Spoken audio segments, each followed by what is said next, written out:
दोस्तों, आज हम पढ़ेंगे हिस्ट्री।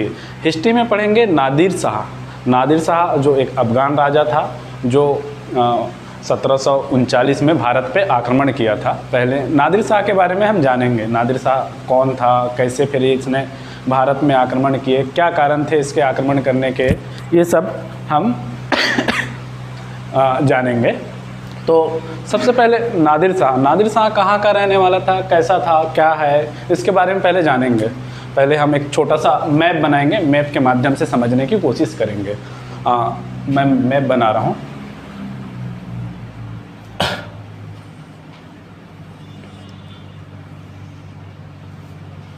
ये ईरान है, ये ईरान है।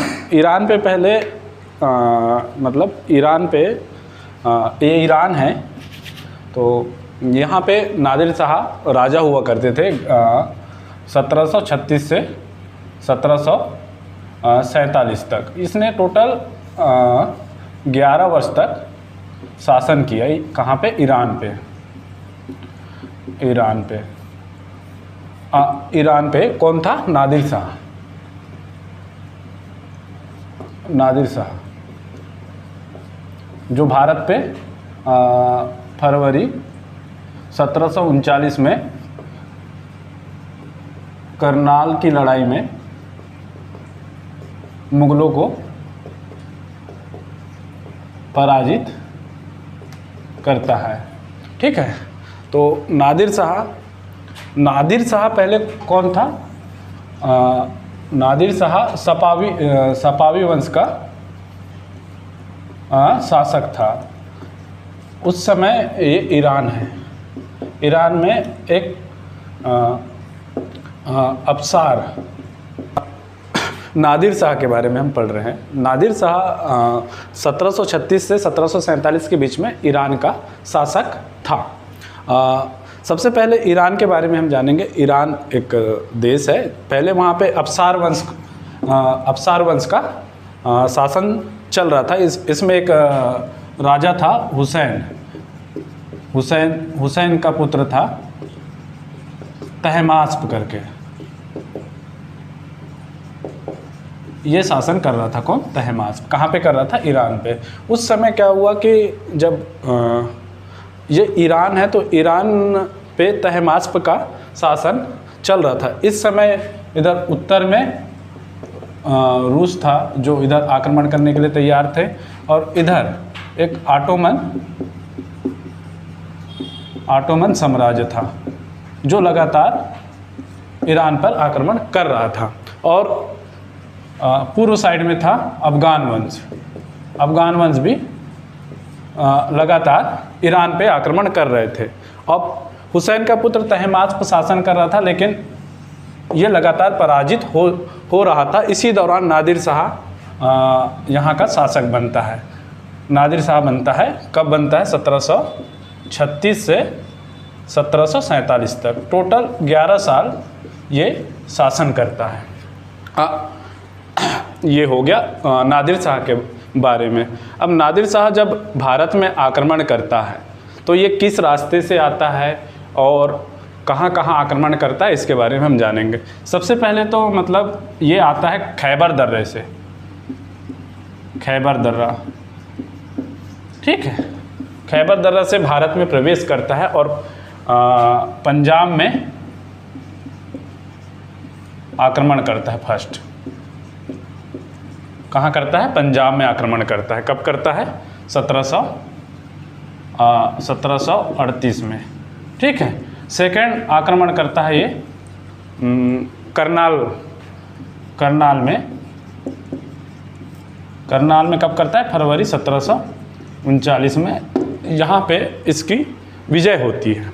तो अब करनाल की जो लड़ाई होती है किस किस के बीच में होती है, इसके बारे में जानते हैं। 1739 फरवरी। करनाल की लड़ाई में मुग़ल बादशाह कौन है? मोहम्मद शाह रंगीला। जो इसका शासनकाल कब है? इसका शासनकाल एक्चुअल में है 1720 से 1748 तक। इसका एक वजीर होता है, क्या? चिनकिलिच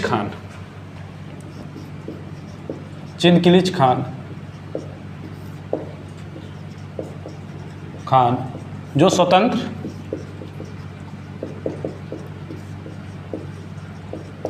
हैदराबाद का शासक होता है। एक्चुअल में मोहम्मद शाह रंगीला जब 1722-1724 के आसपास चिनकिलिज खान वजीर होता है, तो ये एक्चुअल में चिनकिलिज खान दिल्ली छोड़ के दक्षिण भारत चला जाता है, जहाँ पे स्वतंत्र हैदराबाद राज्य का निर्माण करता है। तो ये करनाल की लड़ाई एक्चुअल में नादिर शाह और मोहम्मद शाह रंगीला का जो सेनापति है, इसका नाम है खान ए दौरा।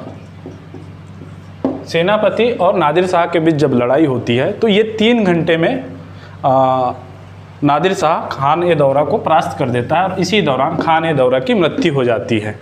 अब चूँकि मुग़ल की हार हो जाती है करनाल की लड़ाई में, तो इनके बीच में नादिर शाह और मुग़ल के बीच में एक समझौता होता है और समझौता में मुख्य भूमिका कौन निभाता है? चिनकिलिज खान, जिसे आसफ जहाँ भी कहते हैं। इसको स्वतंत्र हैदराबाद राज्य की निर्माण किया था इसने। तो नादिर शाह और चिनकिलिज खान के बीच में एक समझौता होता है और नादिर शाह को 50 लाख देकर वापस जाने के लिए चिनकिलिज खान बोलता है और नादिर शाह मान भी जाता है। लेकिन इसी दौरान एक होता है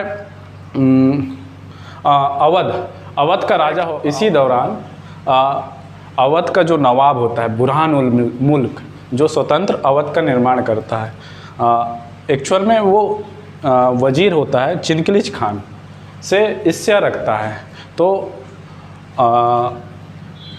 बुरहान उल